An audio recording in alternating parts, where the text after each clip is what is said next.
کی خوشخبری یہ ہے ثم تکون خلافۃ علی منہاج النبوہ، پھر ایک دور آئے گا خلافت علی منہاج النبوہ کا. یہ محمد الرسول اللہ کی نوید ہے. وہو صادق المصدوق، وہ سچے ہیں، ان کی صداقت پر خود اللہ گواہ ہے. لہذا وہ دور آ کر رہے گا، اس میں کسی بھی بندہ مومن کے لیے کسی شک و شبے کی کوئی گنجائش نہیں. اگلی حدیث اگلی سنیے. اب جب یہ دور آئے گا تو عالمی ہوگا، جیو ورلڈ آرڈر نہیں ہوگا، جسٹ ورلڈ آرڈر ہوگا. یہ نیو ورلڈ آرڈر NWO، حقیقت میں جیو ورلڈ آرڈر ہے JWO، لیکن اسی کو بدلنا ہے جسٹ ورلڈ آرڈر آف اسلام، اور وہ گلوبل ہوگا. دو حدیثوں کا تذکرہ کر دوں. حضرت ثوبان حضور کے ایک آزاد شدہ غلام تھے. وہ روایت کرتے ہیں، مسلم شریف کی روایت ہے، یہ صحیحین میں فرماتے ہیں کہ حضور نے ارشاد فرمایا ان اللہ زوالی الارض فرائیت مشارقها ومغاربها وان امتی سیبلغ ملکها ما زوی لی منها.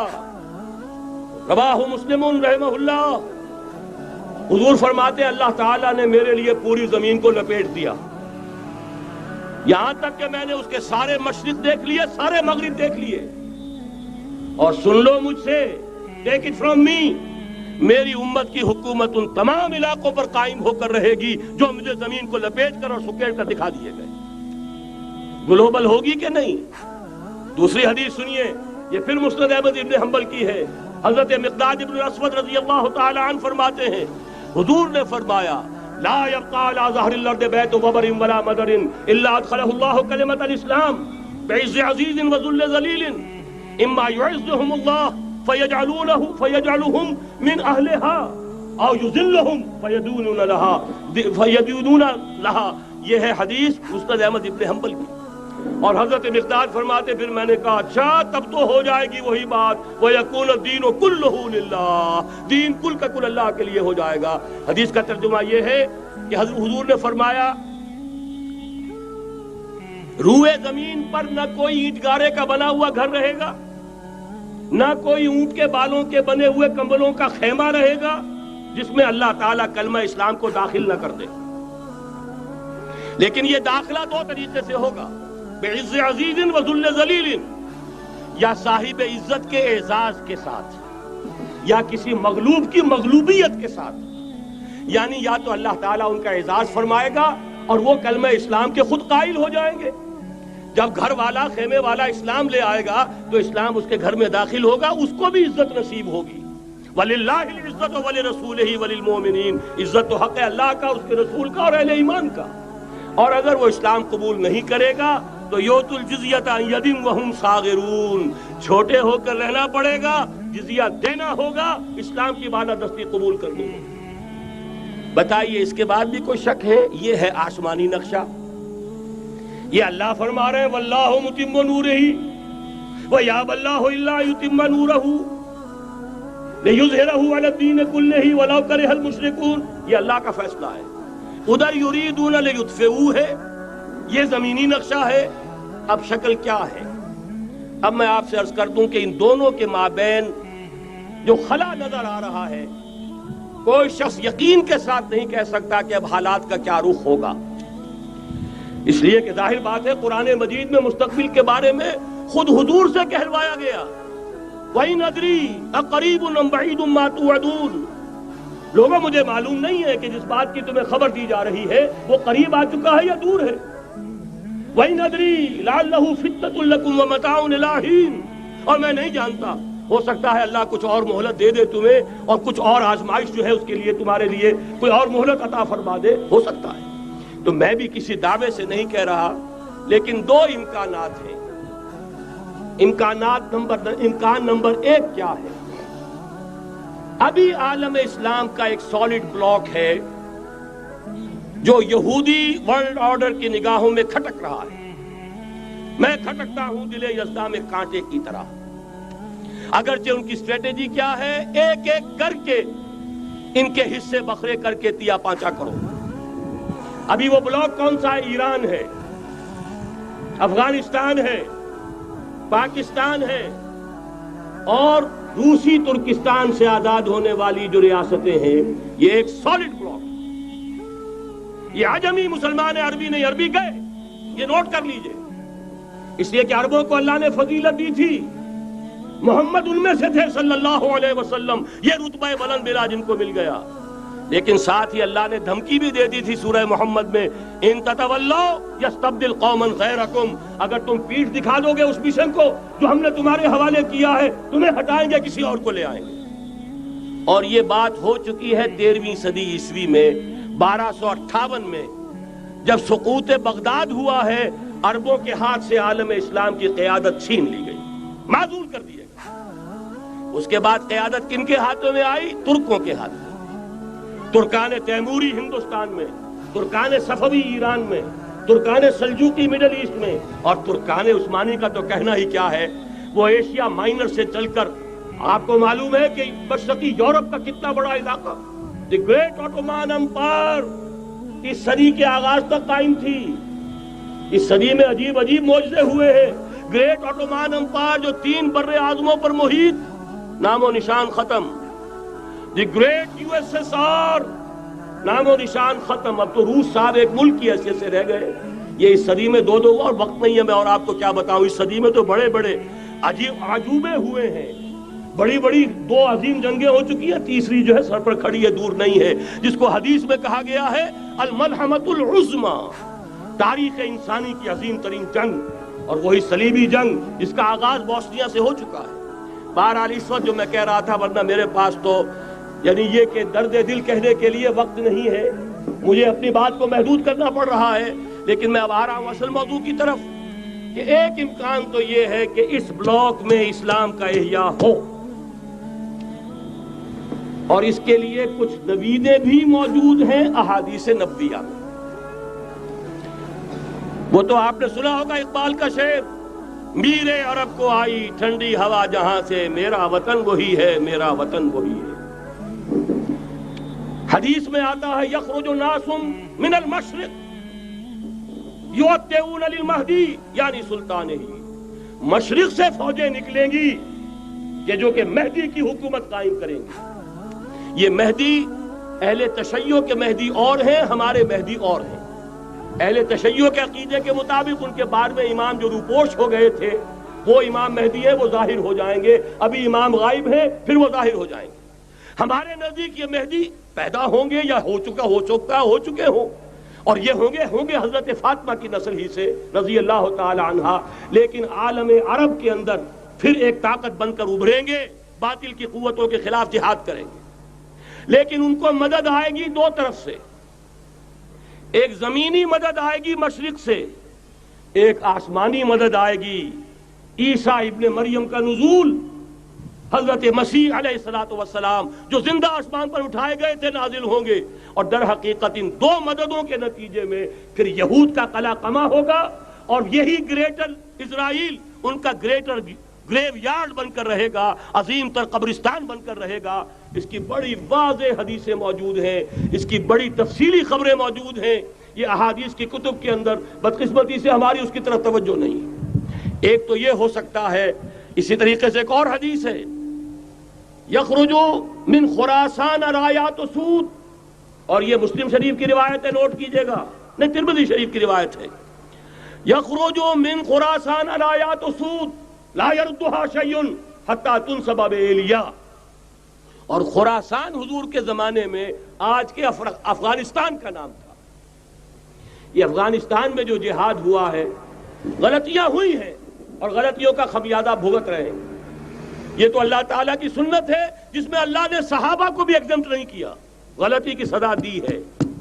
35 صحابہ کی غلطی غزوہ احد میں ہوئی، جہاں سے حکم تھا کہ مت ہٹنا، 50 میں سے 35 ہٹ گئے، نتیجہ کیا نکلا؟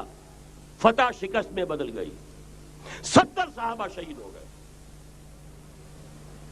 اللہ تعالیٰ نے فرمایا وَلَقَدْ صَدَقَكُمُ اللَّهُ وَعْدَهُ إِذْ تَحُسُّونَهُم بِإِذْنِهِ حَتَّىٰ إِذَا فَشِلْتُمْ وَتَنَازَعْتُمْ فِي الْأَمْرِ وَعَصَيْتُمْ مِن بَعْدِ مَا أَرَاكُم مَّا تُحِبُّونَ۔ مسلمانوں، ہم سے گلہ نہیں کر سکتے، ہم نے اپنا وعدہ سچا کر دکھا دیا تھا جبکہ تم انہیں گاجر مولی کی طرح کاٹ رہے تھے، لیکن جب تم ڈھیلے پڑ گئے، تم نے ڈسپلن کو توڑا، تم نے اختلاف کیا، تو سزا دی ہم نے۔ تو اگر صحابہ کرام رضوان اللہ تعالی علیہ مجمعین، خیر الناس بعد الانبیاء، پوری نوع انسانی کے اندر انبیاء کے بعد بلند ترین انسان، اگر ان کی بھی غلطی کا خمیازہ جو ہے اللہ نے چکھایا، کیوں چکھایا؟ ضروری تھا، آئندہ کے لیے سبق ہو جائے۔ یہ وَلِيُمَحِّصَ مَا فِي قُلُوبِكُمْ، تاکہ تمہارے دلوں کے اندر اگر کہیں کوئی کھوٹ ہے اور پاک کر دیں ہم۔ اس لیے بہرحال غلطیاں ہوئی ہیں افغانستان میں، ایک امام کے ساتھ بیعت نہیں تھی، بلکہ بدقسمتی اور بڑھ کر یہ ہے بیعت کر کے توڑ دی۔ عبد الرسول سیاف صاحب کے ہاتھ پر ہمارے پاکستان کے 7 گروپ جو تھے، انہوں نے عین حرم میں بیٹھ کر بیعت کی اور پاکستان آ کر بیعت توڑ دی۔ سزا اس کی مل رہی ہے، آپس کی خانہ جنگی یوں ہی نہیں ہو رہی، کوئی سبب ہے، لہذا یہ سزا تو ملے گی، لیکن جتنا خون یہاں پر خلوص کے ساتھ دیا گیا ہے اس کی مقدار بھی کم نہیں ہے، یہاں سے خیر برآمد ہوگا۔ اور دوسری بات اپنے بارے میں نوٹ کر لیجئے، یہ پاکستان، بچا کھچا Pakistan, what remains of Pakistan, یہ اصل میں ہے کیا؟ مولانا بہت خوبصورت انداز میں فرما رہے تھے، یہ 313 نہیں تھے، اسلام تھا۔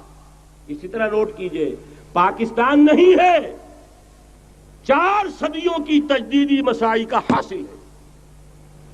آپ نے کبھی نوٹ کیا ختم نبوت کے بعد اب سب سے اونچا منصب کس کا ہے؟ مجددین۔ سنن ابی داؤد کی روایت، ان اللہ یبعث فی هذه الامہ علی راس کل 100 عام من یجدد لها دینها۔ اور نوٹ کیجئے، کوئی بات ہے 1000 برس تک سارے مجدد عالم عرب میں پیدا ہوئے، جیسے ہی دوسرا 1000 سال شروع ہوا، الف ثانی کا مجدد اعظم شیخ احمد سرہندی کہاں تھا؟ صنم خانہ ہند میں حاضر ہوا۔ میں شیخ مجدد کی لحد پر، وہ خاک کے ہے زیر فلک مطلع انوار، گردن نہ جھکی جس کی جہانگیر کے آگے، جس کے نفس گرم سے ہے گرمی اعراض۔ وہ پھر 12ویں صدی کا مجدد اعظم امام الہند شاہ ولی اللہ دہلوی، 13ویں صدی کا مجدد اعظم سید احمد بریلوی، اس کے خون کا امین اور اس کے ساتھ کے شہداء کے خون کا امین، ان کے جسموں کا امین آپ کا خطہ ہزارہ، آپ کا خطہ سوات، اس میں ان کی جانیں ہیں جو دی گئی ہیں۔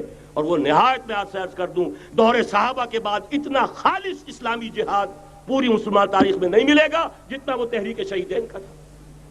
14ویں صدی ہجری میں شیخ الہند جیسا مجاہد اعظم کہ انگریز نے گرفتار کر کے قید بھی کیا ہے، تو کہاں؟ ہندوستان میں نہیں، کہاں؟ جزیرہ سائرس، کیا نام تھا؟ مالٹا، جزیرہ مالٹا بحر روم میں۔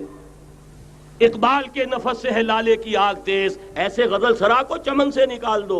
کہیں ہندوستان کی کسی جیل میں ہوا تو شاید اس کے نفس کی گرمی ہی سے کوئی حرارت پیدا ہو جائے۔ اور اسی صدی میں 14ویں صدی ہجری میں اقبال جیسا مفکر، اسی 14ویں صدی ہجری میں مودودی جیسا مصنف، اسی 14ویں صدی ہجری میں مولانا الیاس جیسا مبلغ رحمہم اللہ، عظیم شخصیتیں آج پورے عالم اسلام میں آپ کو تبلیغی دوست ملیں گے۔ یہ کہاں سے شروع ہوئی تحریک؟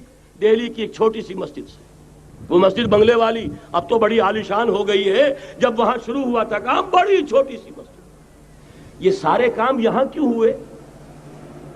پورا عالم اسلام آزاد ہوا، کہیں نعرہ اسلام کا نہیں لگا، کہیں عرب قومیت پر، کہیں کسی اور عصبیت پر تحریکیں چلی ہیں، صرف تحریک پاکستان تھی کہ پاکستان کا مطلب کیا؟ لا الہ الا اللہ۔ کوئی سبب ہے کہ یہاں قرارداد مقاصد پاس ہوئی، حاکمیت اللہ کی ہے، کہ اکبر نام لیتا ہے خدا کا اس زمانے میں۔ یہ سارا ماضی سامنے رکھیے اور حضور کی دی ہوئی پیشن گوئیوں کا مستقبل سامنے رکھیے، ان دونوں سے ثابت ہوتا ہے اس خطہ ارضی سے کچھ ہونا ہے۔ اگرچہ بھٹکے ہوئے ہیں، لیکن کبھی بھولی ہوئی منزل بھی یاد آتی ہے راہی کو، اور بھٹکے ہوئے آہو کو پھر سوئے حرم لے چل۔ اس کی ضرورت ہے مسلمان کو پھر اس کا مقصد یاد دلایا جائے۔ پاکستان اس لیے نہیں بنایا گیا تھا کہ ہمارے ہاں ٹاٹے اور برلے نہیں تھے تو ہمارے پاس اس کے بھی باپ وجود میں آ جائیں، اس لیے تو نہیں بنایا گیا تھا۔ پاکستان اس لیے نہیں بنایا گیا تھا کہ جاگیرداروں کی جاگیرداریاں محفوظ ہو جائیں، پاکستان اس لیے تو نہیں بنایا گیا تھا اور یہ کہ نمازیں اور مسجدیں تعمیر ہو جائیں، مسجدیں تو امریکہ میں تعمیر ہو رہی ہیں، عالی شان سے عالی شان، اس لیے پاکستان نہیں بنا تھا۔ آج بھی مسلمان، میں معذرت سے عرض کر رہا ہوں مولانا سے، آج بھی بھارتی مسلمان کی ایوریج نمازی ہونے کے اعتبار سے پاکستانی مسلمان سے کہیں بہتر ہے۔ آج بھی برقع نظر آ جائے گا تو ہندوستان میں نظر آ جائے گا۔ میں نے اپنی آنکھوں سے دیکھا چند سال پہلے، جب مکہ مسجد حیدرآباد دکن میں 3 دن مسلسل میری تقریریں ہوئی ہیں، 10,000 مرد اور 5,000 خواتین، اور ان میں سے کوئی بغیر برقعے کے نہیں تھی۔ ایک سیلاب نظر آ رہا تھا برقعوں کا کہ جب جلسہ ختم ہوا ہے رات کے 12 بجے 3 دن تک متواتر۔ یہاں کہاں نظر آئے گا برقع آپ کو؟ یہاں تو جس کے بعد 2 پیسے ہو گئے اس نے سب سے پہلے برقع اتار کے پھینک دیا۔ معلوم اچھی طرح سمجھ لیجئے، یہ چیزیں تو وہاں زیادہ ہیں یہاں کی نسبت۔ اصل ضرورت تھی کہ یہاں اس نظام کو قائم کیا جائے، وہ نظام عدل اجتماعی، وہ جس میں حریت ہو، جس میں عام آدمی بھی خلیفہ وقت کو ٹوک سکے۔ یہ کرتا کیسے بن گیا؟ ایک خاتون بھی کھڑی ہو کر دامن پکڑ لے، عمر تمہیں کیا حق ہے کہ ہمارے مہر کے اوپر پابندی لگا رہے ہو، جبکہ اللہ نے نہیں لگائی۔ اللہ قرآن میں قنطارہ کا لفظ استعمال کر رہا ہے۔ ڈھیروں سونا دے دے کوئی شخص اپنی بیوی کو مہر کے اندر، طلاق دیتے وقت اس میں سے کچھ نہیں لے سکتا۔ آپ کون ہوتے ہیں ہمارے حق کے اوپر پابندی لگانے والے؟ اور عمر نے کہا، آج ایک بڑھیا نے وہ اب عمر کو دین سکھایا، آرڈیننس واپس۔ حضرت سعد بن ابی وقاص رضی اللہ تعالی عنہ جو فاتح ایران تھے، وہ گورنر ایسے ہی نہیں بن گئے تھے ریوڑیاں بٹی ہو اور گورنری مل گئی ہو، وہ تو خود فاتح تھے ایران کے، اس لیے گورنر تھے۔ صرف ایک پرچہ پہنچا ہے بارگاہ خلافت میں، حضرت عمر فاروق کے پاس انفارمیشن آئی، سعد نے اپنے گھر کے باہر ڈیوڑی بنا لی ہے اور ایک دربان کھڑا کر دیا ہے۔ حضرت بلال کو بھیجا ہے رقعہ دے کر، اور یہ حکم تھا کہ بلال پہلے تو جاتے ہی ڈیوڑی میں آگ لگا دینا، پھر یہ رقعہ دینا میرا۔ اور رقعے میں لکھا ہوا تھا، اے سعد، لوگوں کو ان کی ماں نے آزاد جانا تھا، تم نے انہیں اپنا غلام کب سے بنا لیا ہے؟ یہ دربان کھڑے کر دیے اپنے آگے۔ وہ حریت، وہ مساوات کہ جا رہا ہو خلیفہ وقت اور چارج لینے جا رہا ہے بیت المقدس کا، کوئی ذاتی علاج کے لیے نہیں جا رہا، سیر و سیاحت کے لیے نہیں جا رہا، چارج لینے کے لیے بالکل سرکاری وزٹ ہے، آفیشل وزٹ ہے، اسٹیٹ وزٹ ہے۔ اور حال کیا ہے؟ 700 میل کا فاصلہ طے کرنا اور ایک اونٹنی، کوئی انٹوریج نہیں، کوئی خدم و حشم نہیں، کوئی جمبو جٹ بھرے ہوئے نہیں، کچھ نہیں، ایک اونٹنی، ایک خادم۔ اس ایک اونٹنی پر چونکہ راستے کا راشن بھی ہے لہذا 2 آدمی نہیں بیٹھ سکتے، ایک بیٹھ سکتا ہے۔ ایک منزل خلیفہ وقت بیٹھا ہوا ہے اوپر اور خادم نکیل پکڑ کر چل رہا ہے، اگلی منزل خادم اوپر بیٹھا ہے اور خلیفہ وقت عمر بن الخطاب رضی اللہ تعالی عنہ اور وہ آگے آگے نکیل پکڑ کر چل رہے ہیں۔ یہ نظام چاہیے آج نوع انسانی کو۔ اس کے انتظار میں، اس کی تلاش میں نوع انسانی نے کتنے تجربے کر لیے، کیسی چھلانگیں لگائیں، ملوکیت ختم کی، آسمان سے گرا کھجور میں اٹکا، جمہوریت آئی نام نہاد، لیکن وہ سرمایہ دارانہ نظام بن کر آگے سے بڑھ کر لعنت بن گئی۔ پہلے جاگیردار مسلط تھا، اب سرمایہ دار اور کارخانے دار مسلط ہو گیا۔ اس سے نکلنے کے لیے زور لگایا، کمیونزم کی طرف گئے، چھلانگ لگائی، اب ایک پارٹی ڈکٹیٹر بن کر بیٹھ گئی۔ انسان رست از یک بنتا افتاد در بندے دیگر، ایک چیز سے غلامی سے نجات پاتا ہے، دوسری میں پھنس جاتا ہے۔ اور کیوں؟ کہ وہ نظام عدل اجتماعی جو محمد عربی کو دے کر بھیجا گیا تھا، اس کے کسٹوڈین سوئے ہوئے ہیں، اس کے کسٹوڈینز کو اندازہ ہی نہیں۔ یہ نسخہ تو ہمارے پاس تھا، ہمیں عمل کرنا تھا اور دنیا کے سامنے پیش کرنا تھا۔ پاکستان بنایا اس لیے گیا تھا کہ ہم اس کا ایک نمونہ دنیا کے سامنے پیش کریں گے۔ قائد اعظم نے فرمایا تھا کہ ہم یہ چاہتے ہیں کہ پاکستان کی صورت میں عہد حاضر میں اسلام کے اصول حریت و اخوت و مساوات کا ایک نمونہ قائم کر کے دکھائیں۔ کہاں ہے وہ؟ بھٹک گئے، سو گئے۔ بہرحال اب بھی وقت ہے، جب تک سانس تب تک آس۔ میرے عزیز نے تو ڈرایا ہے اور صحیح ڈرایا ہے۔ اللہ تعالیٰ نے 25 برس انتظار کیا تھا، پہلے عذاب کا کوڑا پھر مارا ہماری پیٹھ پر۔ وَلَنُذِيقَنَّهُم مِّنَ الْعَذَابِ الْأَدْنَىٰ دُونَ الْعَذَابِ الْأَكْبَرِ، بڑے عذاب سے پہلے چھوٹا عذاب کا مزہ چکھائیں گے۔ لَعَلَّهُمْ يَرْجِعُونَ، شاید کہ لوٹ آئیں۔ وہ ہم سے 1000 میل کے فاصلے پر ہوا تھا، اگرچہ 93,000 ہمارا کڑیل جوان، جن میں غالباً 43,000 فوجی، اور یہ کہ تقریباً اتنی تعداد میں جو غیر فوجی تھے، وہ اس ہندو کے غلام بنے، قیدی بنے، جن پر 800 برس تک، کہیں 600 برس تک، کہیں 1000 برس تک حکومت کی تھی۔ اتنی بڑی شکست کا کلنک کا ٹیکا ہماری پیٹھ پر پڑا۔ پہلے عذاب کا کوڑا آ گیا تھا، 25 برس ہو گئے تھے قمری حساب سے، نوٹ کر لیجئے، یہ نہ سمجھیے 24.25 برس ہوئے تھے، 24.25 برس قمری حساب سے 25 برس تھے۔ اور اب نوٹ کر لیجئے اگلے 25 برس کے پورے ہونے میں اگلے رمضان کی 27 تاریخ تک صرف مہلت ہے، نصف صدی پوری ہوا چاہتی ہے۔ کوئی عجب نہیں اس عذاب الادنا کے بعد ہم جاگے نہیں، ہوش میں نہیں آئے، کوئی عجب نہیں کہ بڑے عذاب کا کوڑا ہماری پیٹھوں کو برس جائے۔ لیکن مجھے یہ یقین ہے، نوٹ کر لیجئے، اگر یہ دوسرا امکان ہو گیا، خدا نہ خواستہ اللہ کے عذاب کا کوڑا ہماری پیٹھ پر برسا، مجھے یقین ہے اللہ ہندوؤں کو مسلمان بننے کی توفیق دے گا، لیکن اسلام کا بول بالا اسی خطے سے ہوگا۔ تاریخ میں یہ ہو چکا ہے آیا فتنہ تاتار کے افسانے سے، پاسباں مل گئے کعبے کو صنم خانے سے۔ تاتاریوں کے ہاتھوں کروڑوں مسلمان قتل ہوئے، لیکن اسلام نے تاتاریوں کو فتح کر لیا، اور پھر اسلام کا مسلمانوں کا دوسرا دور عروج انہی تاتاریوں کی مختلف شاخوں کے تحت ہوا۔ وہ تاتاری ہی تو تھے، وہ سارے ہورس، ٹرکش ہورس، ترکان تیموری، ترکان صفوی، ترکان سلجوقی، ترکان عثمانی، وہی تو سٹاک تو وہی ہے آیا فتنہ تاتار کے افسانے سے، پاسباں مل گئے کعبے کو صنم خانے سے، اس لیے کہ حضور نے فرمایا مشرق سے ہوگا، یہاں سے فوجیں چلیں گی، تو کوئی عجب نہیں۔ بہرحال یہ دو امکانات ہیں، لیکن اس کا فیصلہ تیرے ہاتھوں میں ہے، دل یا بدن، سیدھی بات۔